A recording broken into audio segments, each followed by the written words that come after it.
Archie, केविना, हाँ रुद्र तो आया फाइनली। रुद्र के नाम लेने से पहले ही रुद्र आ गया, चलो अच्छा है। वीडियो आप लोगों का भाई चालू रहना चाहिए, वीडियो के बिना मजा नहीं आता है क्लास लेने में। All right, so let's take a quick review. हमने last time centre of mass करके जो टॉपिक था वो हमने स्टार्ट किया था। Centre of mass was an imaginary point, was nahi, is an imaginary point on the rigid body where we assume the whole mass of the rigid body to be concentrated. That's what we meant by center of mass. अब center of mass को locate करने के लिए हमने start किया था एक general method से कि हम टू पार्टिकल सिस्टम लेंगे और टू पार्टिकल सिस्टम में सेंटर ऑफ मास का लोकेशन कैसे फाइंड आउट करते हैं हम, by taking the term weighted average. ऐसा ही पढ़ा था ना हमने, वेटेड एवरेज करके टर्म पढ़ा था कि टू पार्टिकल सिस्टम में लेट से ये m1 है, ये m2 है, इनकी लोकेशन हम रिप्रेजेंट करते हैं x1, y1 and x2, y2 से। This is how we represented the locations of the two point masses. अगर इनका मुझे सेंटर ऑफ मास बताना हो तो it is m1 x1 plus m2 x2 upon m1 plus m2। weighted average of those two masses would be the x coordinate of center of mass. Similarly, अगर मुझे y coordinate निकालना हो तो हम यही काम करते हैं y कोऑर्डिनेट के लिए भी, m1 y1 plus m2 y2 upon m1 plus m2। और z कोऑर्डिनेट के लिए भी हम सेम करते हैं, m1 z1 plus m2 z2 upon m1 plus m2। कि अगर हमारा थर्ड कोऑर्डिनेट भी हमें गिवन होता, z1 और z2 भी गिवन होता, तो हम zcm भी ढूंढ सकते थे। इसको हमने एक्सटेंड कर दिया था n पार्टिकल सिस्टम तक। हमने क्लास में कोई क्वेश्चन किया था क्या इसके ऊपर सेंटर ऑफ मास में? ठीक है, n पार्टिकल सिस्टम में हम बोलते हैं xcm is given by m1 x1 plus m2 x2 up till mn xn upon m1 plus m2 plus m3 up till mn। या इसको हम ऐसा भी लिख सकते हैं, summation of mi xi from i is equal to 1 to n upon summation of mi। And by the same logic हमने ycm भी लिखा और हमने zcm का वैल्यू भी लिख दिया था, राइट। इति ycm क्या लिखते थे बेटा अपने? ये समीशन की फॉर्म में ycm कैसे लिखा जाएगा? m1 y1 plus m2 y2 plus ये मुझे आवाज नहीं आ रहा है क्या? हाँ इति बोलिए।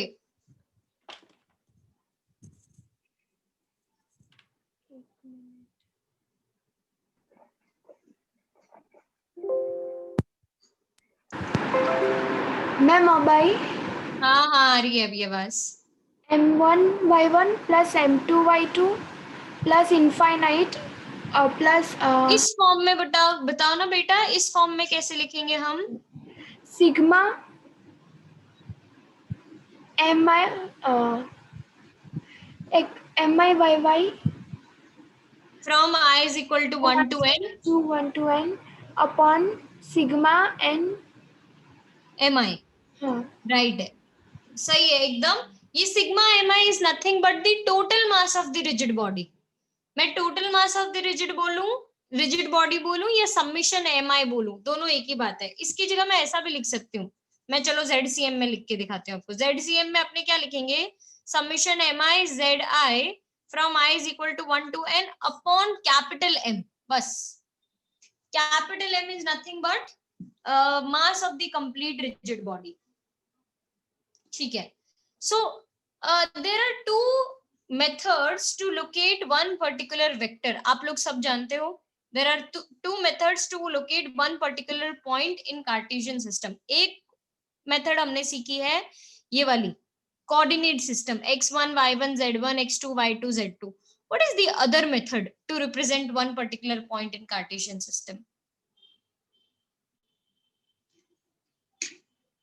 किसी को आइडिया है?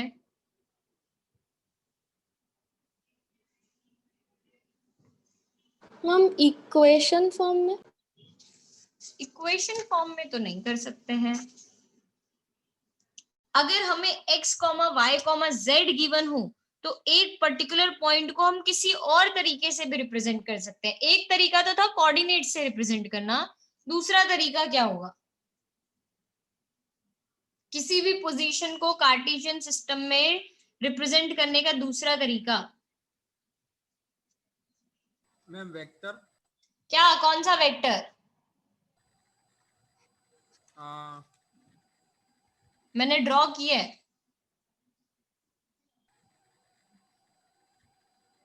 Position vector. Position vector, yes, very good. हम पोजीशन वेक्टर से पॉइंट रिप्रेजेंट कर सकते हैं, जिसमें पोजीशन वेक्टर बोलता है R vector is X I cap plus Y J cap plus Z K cap. ये जो मैंने वेक्टर ड्रॉ किया, ओरिजिन से लेकर किसी पोजीशन तक अगर मैं एक वेक्टर ड्रॉ कर दूं, then that vector is known as position vector. A vector drawn from origin to one particular point is known as position vector. So R vector को हम ऐसा लिख सकते हैं। तो हमें क्या होता है, instead of x1 y1 z1 x2 y2 z2 x3 y3 z3 देने की बजाय वो क्या कर सकते हैं, हमें दे देंगे पोजीशन वेक्टर्स बहुत सारे, r1 r2 r3 up till rn, और फिर बोलेंगे सेंटर ऑफ मास का पोजीशन वेक्टर निकालो। तो भाई आप वही सेम तरीका वेटेड एवरेज से हम पोजीशन वेक्टर भी बता सकते हैं सेंटर ऑफ मास का, कि it is given by m1 r1 vector plus m2 r2 vector plus m3 r3 vector up till mn rn vector upon m1 plus m2 plus m3 up till mn।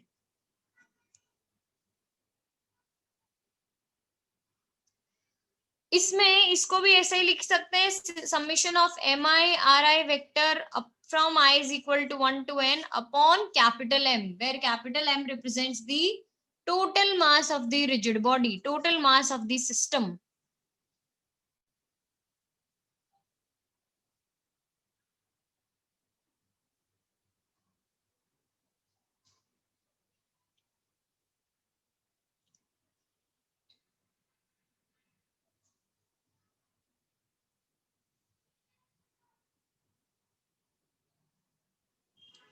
अब यहां तक अगर आप लोगों को clear है तो मैं थोड़ा और आगे बढ़ती हूँ कि मान लो मुझे R1 R2 R3 ना देके वो ऐसा ही दे सिस्टम में x1 y1 z1 x2 y2 z2 x3 y3 z3, और मुझे बोले कि ये गिवन है, आपको पोजीशन वेक्टर ढूंढना है सेंटर ऑफ मास का, कैसे फाइंड आउट करेंगे? कोई बता सकता है मुझे?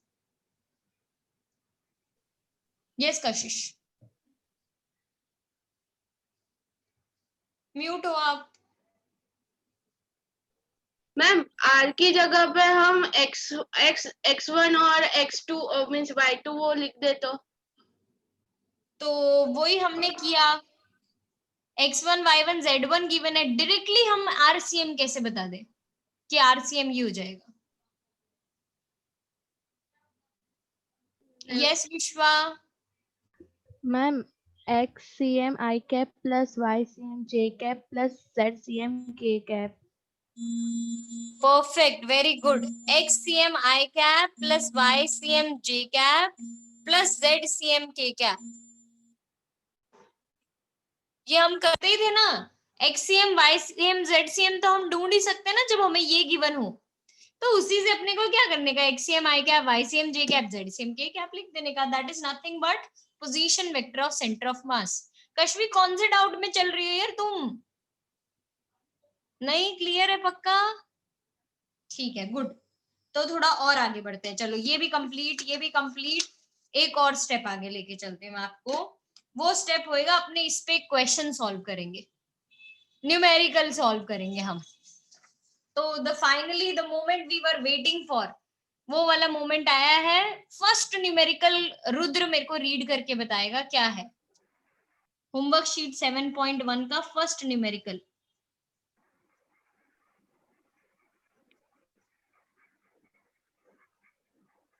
मैम एक मिनट वो आगे वाला पेज करो ना।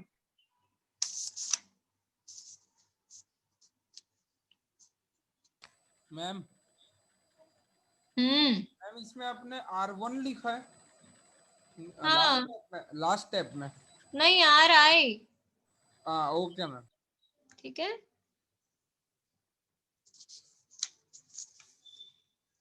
हो गया अभी ये complete.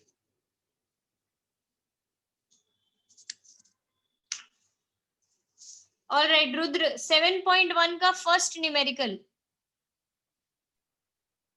Two bodies of mass 1 kg and 2 kg are located at 1, 2 and -1, 3 respectively.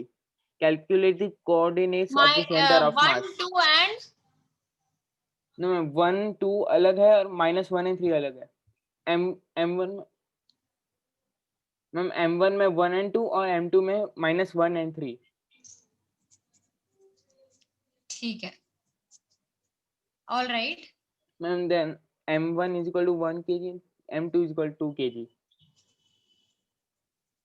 Okay, And calculate the coordinates of the center of mass. कौन सा क्वेश्चन है रुद्र? 10. 10th। सो 10th क्वेश्चन में हमें m1 m2 गिवन है, x1 x2 गिवन है, y1 y2 given है, m1 m2 given है। अपने को बताना है xcm और ycm क्या होएगा। बहुत इजी है। पहले तो मेरी गिवन डेटा लिखने में हेल्प करेंगी प्रणाली मैडम। प्रणाली, you help me in writing the given data कि हमें क्या क्या गिवन है। जो मैंने जितने भी टर्म्स बोले आप मुझे बताओ ये क्या है, ये क्या है, ये किसके इक्वल है। Yes ma'am.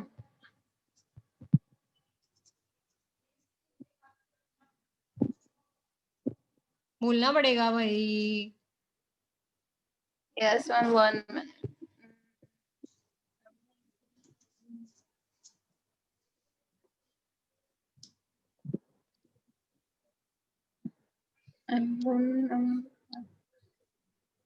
m1 is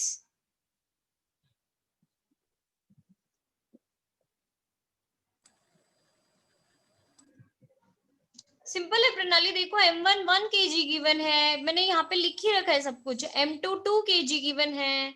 x1 मतलब x coordinate of the first mass is 1, x coordinate of second mass is -1, फिर यहाँ पे 2 और यहाँ पे 3 आ जाएगा। समझ आया? Yes ma'am. केविना, इसमें xcm का फॉर्मूला क्या बनेगा बेटा? What is xcm equal to?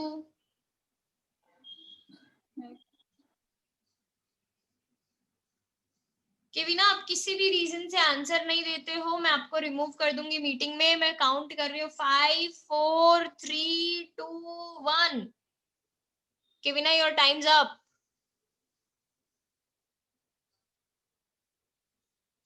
Yes Vishwa, xcm का फॉर्मूला क्या होता है? Ma'am m1 x1 plus m2 x2 upon m1 plus m2 m1 x1 plus m2 x2 upon upon m1 m1 plus m2। Plus very m2। Good, very good, very good. So यहाँ पे मैं formula substitute कर देती हूँ। Ma'am Okay. हाँ, हाँ ma'am, but yes ma'am, हो गया। Yes ma'am. m1 x1 plus m2 x2 upon m1 plus m2 लिखे तो m1 की जगह 1, x1 की जगह 1, m2 की जगह 2, x2 की जगह -1 अपॉन 1 plus 2। तो ये क्या बन जाएगा? 1 minus 2 upon 3, that is -1/3 x coordinate. चलो इसी तरीके से y कोऑर्डिनेट फटाफट फाइंड करके बताओ मुझे। फॉर्मूला y कोऑर्डिनेट का बनेगा m1 y1 plus m2 y2 upon m1 plus m2। Mihir, क्या डाउट है आपका? 8/3, 8/3 राइट है। Very good.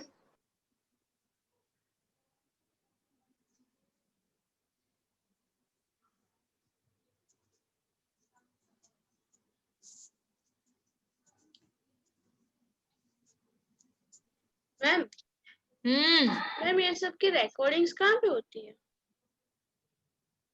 गूगल क्लासरूम, हाँ वो तो पता है, गूगल क्लासरूम में कहाँ? जूम रिकॉर्डिंग्स के अंदर। तो मिल ही नहीं। लास्ट क्लास की क्या? Yes ma'am. वो अपलोड नहीं की मैंने इसके लिए। ठीक है, अरे we are thinking of discontinuing this, के अपलोड करें हम। सारे रिकॉर्डिंग्स। ये हमारे लिए वो क्या है, क्लास में ना आने का बहाना बन जाता है बच्चों के लिए कि मैम कोई बात नहीं, लेक्चर मिस हो गया तो क्या, रिकॉर्ड देख लेंगे, क्या फर्क पड़ता है। तो we are thinking of discontinuing it, सोच रहे हैं, अभी चल रहा है वो प्रोसेस में।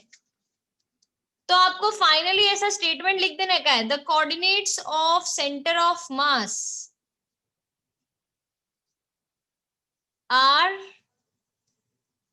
-1,3 एंड 8,3 -1,3 बोल रही, -1/3, 8/3, that would be the right answer। ठीक है, ऐसा फाइनली लिख देने का। सबका हो गया, डन, यस मैम। गुड। चलो आगे बढ़ते हैं, एक और 11th क्वेश्चन पे चलते हैं। 11th क्वेश्चन मुझे भव्य शाह रीड करके बताएंगे।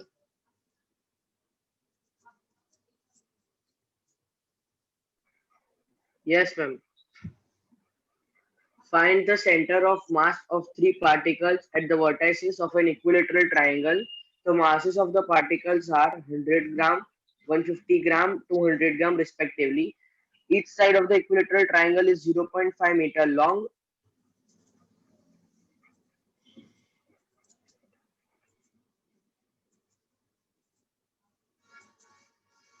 ऑल राइट, सो अपने को ये गिवन है क्वेश्चन में। हर्ष मुझे बताओ कि कैसे फाइंड करेंगे अब हम centre of mass. Yes ma'am. Ma'am वो फॉर्मूला थी ना, बट वो n पार्टिकल्स के लिए थी। अभी तो मेरे पास 3 पार्टिकल है, 3 पार्टिकल के लिए XCM का फॉर्मूला क्या बनेगा?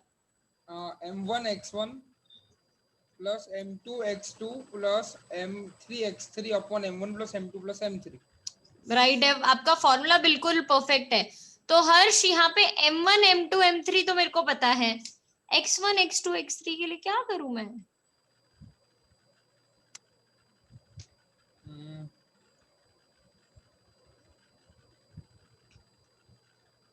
मैम 0.5 मीटर है ना। हाँ, तो इक्विलेटरल ट्रायंगल में साइड्स इक्वल होती है ना मैम, तो इक्वल है तो है क्या, कोऑर्डिनेट क्या बनेंगे? हाँ नहीं बनेंगे हर्ष, टेंशन नहीं लेने की अपने को। आप बोलो मैम इसमें कोऑर्डिनेट्स गिवन ही नहीं है, कैसे मैं बताऊं क्या बनेंगे? नहीं बन सकते हैं। तो अपने को क्या करना पड़ता है, जब अपने को ऐसे क्वेश्चंस गिवन हो ना जहां पे अपने को ओरिजिन कहीं पे नहीं गिवन हो, तो we have to assume one of the masses to be at origin. ये मैंने मेरा कार्टेशियन सिस्टम बना दिया, एक्स वाई एक्सिस। तो ये मेरा बन जाएगा 0,0। अगर ये 0,0 है तो मेरे को पता है ये 0.5 मीटर आगे है एक्स एक्सिस के ऊपर, तो इसके कोऑर्डिनेट्स बन जाएंगे 0.5, एक्स एक्सिस 0.5 और वाई एक्सिस पे ऊपर जा ही नहीं रहा तो 0। आप बोलोगे मैम चलो यहाँ तक तो आपने लाइफ हैंडल कर ली इजीली, अब इसका बताओ, इसके लिए हम क्या करेंगे? पाइथागोरस से मिल जाएगा। यस, हमें पाइथागोरस थ्योरम से भी मिल जाएगा, प्लस जैसा कि मुझे हर्ष ने बताया इक्विलेटरल ट्राइंगल है, तो अगर मैं कोई मीडियम ड्रॉ करती हूँ इक्विलेटरल ट्राइंगल के लिए, वो मीडियम बहुत खास मीडियम होता है हमारा। It acts as perpendicular bisector, angle bisector. तो ये साइड को भी बाइसेक्ट कर रहा होगा और यहाँ पे एंगल भी 90 डिग्री बना रहा होगा और इधर एंगल 30 डिग्री बना के आ रहा होगा। तो सब खासियत है इस मीडियन की, राइट। अब ये 0.5 मीटर था और इसको बाइसेक्ट कर दिया, मतलब ये कितना डिस्टेंस हो जाएगा? 0.25 मीटर। मतलब ये आगे 0.25 मीटर है तो इसका 200 ग्राम का एक्स कोऑर्डिनेट हो जाएगा 0.25 मीटर। वाई कोऑर्डिनेट के लिए मेरे को क्या चाहिए? ये हाइट, वो आपने मेरे को बताया पाइथागोरस से भी फाइंड कर सकते हैं। दूसरा भी मेरे पास एक तरीका है, ये 60 डिग्री एंगल होता है इक्विलेटरल ट्राइंगल में। 60 डिग्री एंगल में मैं बोलूंगी साइन 60 फाइंड कर दो। साइन 60 इज h अपॉन 0.5, ये हाइट h अपॉन 0.5, तो h is equal to 0.5 into √3/2 which will come to be 0.25 into √3 metres. तो इसके सेकेंड कोऑर्डिनेट y कोऑर्डिनेट बन जाएगा 0.25 √3 मीटर्स। अब हमें सॉल्व करने में कोई तकलीफ नहीं है, x1 y1 x2 y2 x3 y3 हम बताने के लिए रेडी हैं। तो ये मुझे बताएंगे कौन, let me find Devam Shah. Devam Shah, you Yes, need to ma'am. tell me what is x1 x2 x3 y1 y2 y3. X1 is 0, X2 is 0.5, and X3 is 0.25. Very good. What is y1 y2 y3?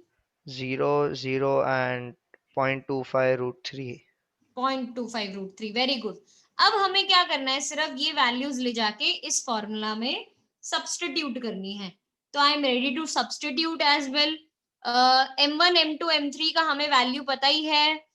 अगर आप वो भी मुझसे लिखवाना चाहते हो तो मैं वो लिख देती हूँ। m1 is 100 grams, m2 is 150 grams और m3 is 200 grams. Right? Ma'am ये ग्राम्स में चलता है या? हाँ देखो, ऊपर भी ग्राम नीचे भी ग्राम, ग्राम ग्राम एक दूसरे को कैंसिल कर देंगे, कोई Okay. फर्क नहीं पड़ेगा यहाँ पे। मैम यस, मैम ये 0.25 जो आपने फाइंड किया है x3 वो कैसे फाइंड किया है? x3 कहाँ की है मैंने? x3 तो 0.25 है। हाँ तो वो मैम कैसे फाइंड किया? कि ये देखो, अगर किसी और के, मैं मान लो इस पॉइंट की बात करूं तो इस पॉइंट का x कोऑर्डिनेट कितना होएगा, जितना ये x एक्सिस पे चला। y कोऑर्डिनेट कितना होएगा, जितनी इसकी ये हाइट हो जाएगी। तो सिमिलरली मैंने इस पॉइंट के लिए, लेट्स से इस पॉइंट को मैं बोल देती हूँ सी पॉइंट की अगर मैं बात करूं तो सी पॉइंट पे x एक्सिस पे कितना आगे चल चुका है, 0.25 मीटर्स, आधा हो गया उसका। This acts as perpendicular bisector, तो आधा हो गया 0.25 मीटर। और हाइट कितनी चल चुका है वो मैंने साइन 60 वाले फॉर्मूला से फाइंड कर दी। समझ आया ना? Yes ma'am. ठीक है, ग्रेट। सो m1 की जगह मैं लिखूंगी 100 इंटू 0 प्लस 150 इंटू 0.5 प्लस इसके अलावा क्या रहेगा, 200 इंटू 0.25 अपॉन 100 प्लस 150 प्लस 200। तो ये आ जाएगा, ये 0, ये आ जाएगा 75 प्लस ये आ जाएगा 50 upon 450। So this would come out to be 125 upon 450। 5 से मैं कैंसिल करूं, 5 से क्या, 5/18। चलो आपने ही बता दिया, 5/18 मीटर XCM। बट अभी कहानी खत्म नहीं हुई है, YCM भी चाहिए हमें। YCM के लिए formula m1 y1 plus m2 y2 plus m3 y3 upon m1 plus m2 plus m3। अब ये आंसर 5√3/90। 5√3 19। 90। हाँ 90 चलता है, डरा दिया कश्वी तूने मुझे। 19 कैसे आ गया? ये भी कैंसिल हो जाएगा ना? मैम वो √3 में, हाँ और वो √3 में ही रखना है। हाँ चलेगा √3 में। ये भी कैंसिल करके कितना आएगा, 5 और 90 किससे पे जाते हैं? 18। √3/18, √3/18 मीटर्स। ठीक है। अच्छा कश्वी, मैं तुम्हारा दिल तोड़ दूंगी थोड़ा यहाँ पे, कि आपने बोला कि मैम ऐसा चल जाएगा कि नहीं चलेगा। अब आप लोगों को पता है आप कौन से बोर्ड से बिलोंग करते हो? गुजरात बोर्ड। तो आपको क्या फॉलो करनी है? NCERT। बस NCERT में अगर रूट में रख रखा है तो रूट में रखना है, नहीं रख रखा है तो सॉल्व करना है। एंड आज की क्लास का आपका होमवर्क भी यही होएगा। मैं आपको NCERT के क्वेश्चंस बोलूंगी कि रेफर करके आओ, होंगे यही वाले जो मैं आपको करवा रही हूँ, बट आपको वो NCERT से देख के करने के हैं। ठीक है। आप लोगों को अब से एक नोटबुक बना देनी है अपनी सेपरेट NCERT सॉल्व करने के लिए। मैं हर क्लास में ज्यादा नहीं, 2-2 3-3 क्वेश्चन आपको होमवर्क में दूंगी। जब एक पूरा सेशन खत्म हो जाएगा तो आपको पूरा सेशन मिलेगा, वरना आपको 2-2 3-3 क्वेश्चंस मिलेंगे होमवर्क में। ठीक है। आपको वो सेपरेट नोटबुक किसके लिए बना के रखनी है, ताकि जहां पे आप अपनी NCERT सॉल्व करके लिख के रख सको कि कैसे कैसे उसने एक एक स्टेप सॉल्व करके रख रखे हैं। राइट? समझ आया? How are we finding centre of mass? Yes ma'am. ठीक है। अब मेरा इसमें एक और सवाल था आपसे भव्य तुम कहाँ रहते हो? Yes, ma'am. कहाँ रहते हो तुम? Dhanidhar, Pardi. पालड़ी में रहते हो, ठीक है। भव्य पालड़ी से वस्त्रापुर कितना दूर है? 10 मिनट, 10-15 मिनट। नहीं 15 मिनट में नहीं, थोड़ा डिस्टेंस में आइडिया देते हैं बाबा, ऐसा नहीं देते हैं कि इतना मिनट दूर है मैडम, डिस्टेंस में आइडिया दो। 4 और 5 किलोमीटर। 5 किलोमीटर रखते हैं। हर्ष तुम कहाँ रहते हो? मैं मेमनगर गुरुकुल। मेमनगर गुरुकुल से वस्त्रापुर कितना दूर है? 1 किलोमीटर जितना होगा।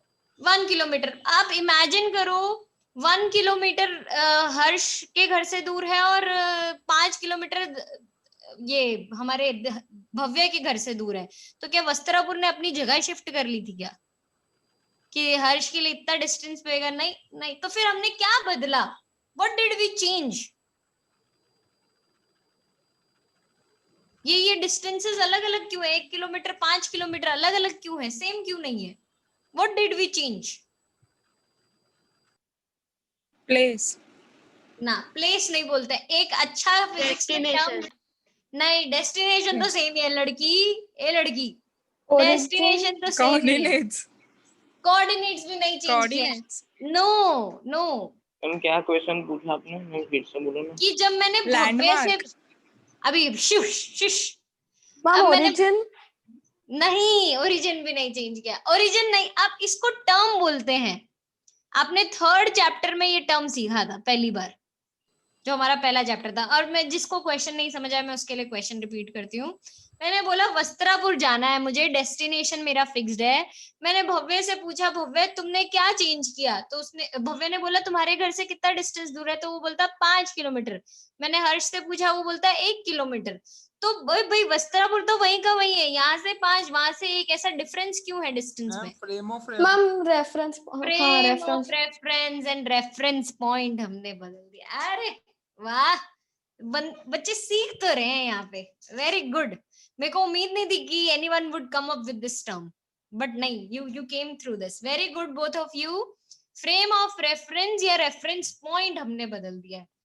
ये सब मैंने क्यों झंझट किया बताऊं?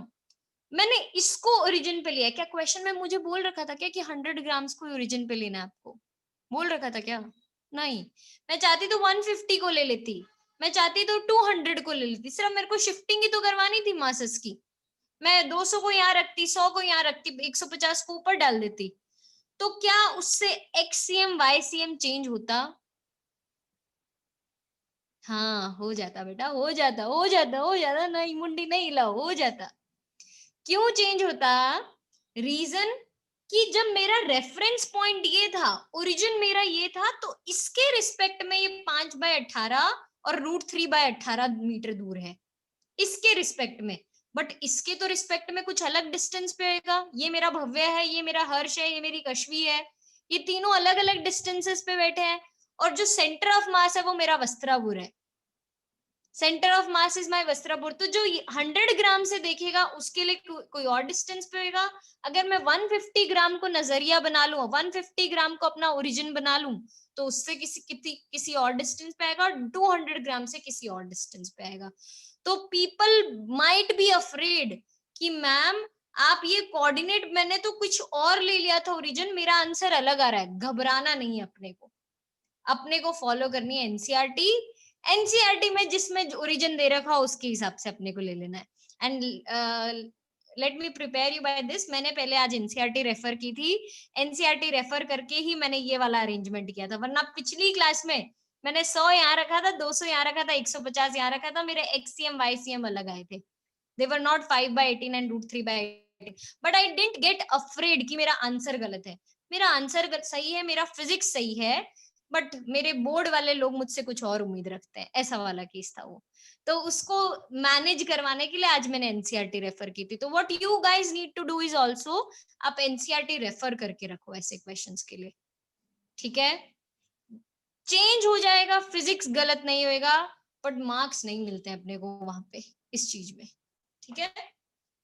All right, so you are okay with it everyone? किसी को डाउट है अभी भी तो बोल सकता है। Parshva, are you clear with it?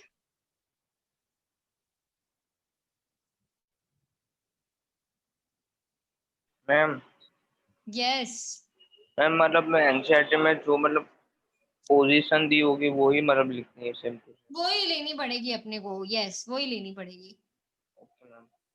ठीक है। ऑलराइट, एक और क्वेश्चन करवाऊंगी फिर मैं छोड़ दूंगी, बस लास्ट क्वेश्चन, इसके बाद वाला और कर लेते हैं अपने। इसके बाद वाला कौन सा, एल शेप्ड लैमिना है इसके बाद वाला क्वेश्चन? नहीं तो वो नहीं करेंगे, वो टफ है, वो अपने अगली बार करेंगे।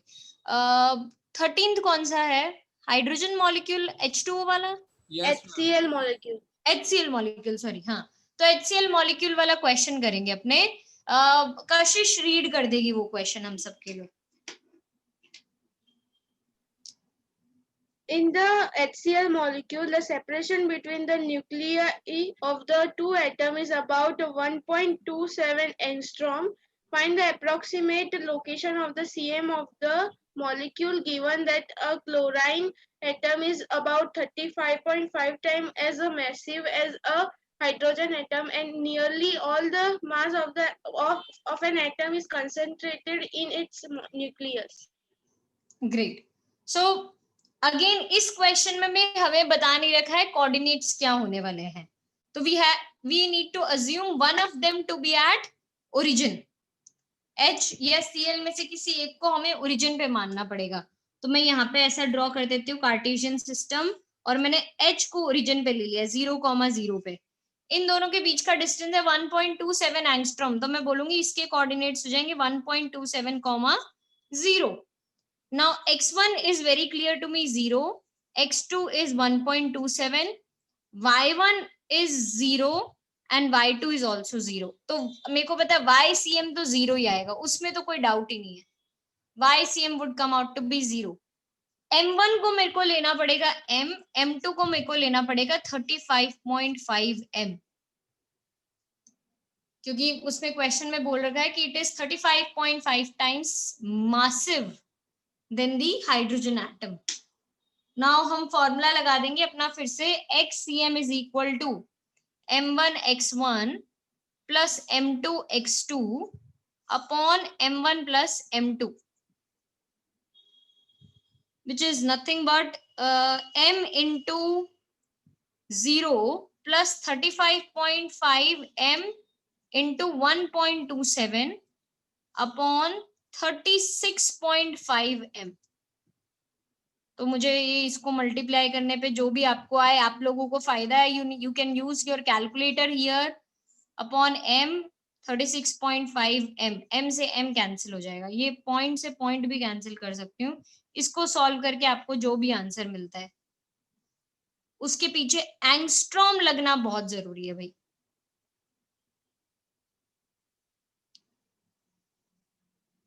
And YCM 1.235 angstrom. YCM के लिए मैं सिर्फ लिख दूंगी M1 Y1 plus M2 Y2 upon M1 plus M2, और इसमें 0 + 0 अपॉन 36.5 M, फॉर्मेलिटी कर दी मैंने, 0 एंगस्ट्रॉम। अब मुझसे कोई पूछेगा सेंटर ऑफ मास के कोऑर्डिनेट्स, CM के कोऑर्डिनेट्स, गरीब लोग नहीं बन जाना, CM यहाँ पे चीफ मिनिस्टर नहीं लिख के आ जाना, CM इज सेंटर ऑफ मास, भूल नहीं जाना, चलते चलते कहीं फिजिक्स से SST पे पहुंच जाओ तुम लोग। तो सेंटर ऑफ मास के कोऑर्डिनेट्स वुड बी 1.235 एंगस्ट्रॉम, 0। ये हमारा आंसर आ जाएगा। Ma'am but Yes. इसमें कन्वर्जन यूनिट दिया है तो हमको करना पड़ेगा मीटर में। 10⁻⁻10 क्या लिखा हुआ है? हाँ मैम। नहीं तो भी चलेगा, ओके ठीक है। ऑल राइट, इसी के जैसा क्वेश्चन है एक और, 14th नहीं होएगा, 14th आई बिलीव डिस्क वाला क्वेश्चन है, बट 15th जो क्वेश्चन है उसमें कौन सा कार्बन मोनोऑक्साइड मॉलिक्यूल दे रखा है आपको, CO। Yes, ma'am. हाँ, तो वो वाला क्वेश्चन एक तो आपको होमवर्क करके लेकर आना है, बाकी 3 क्वेश्चंस और आपको होमवर्क में करके लेकर आना है। 7.1 example, 7.2 example and 7.3 example, NCERT के ये तीनों एग्जाम्पल आपको करके लाने हैं, और ये 15th क्वेश्चन ट्राई करके आना है, ठीक है। अब फिर हमारे 2 क्वेश्चंस बाकी रहेंगे, वो हम नेक्स्ट क्लास में खत्म कर देंगे। आज के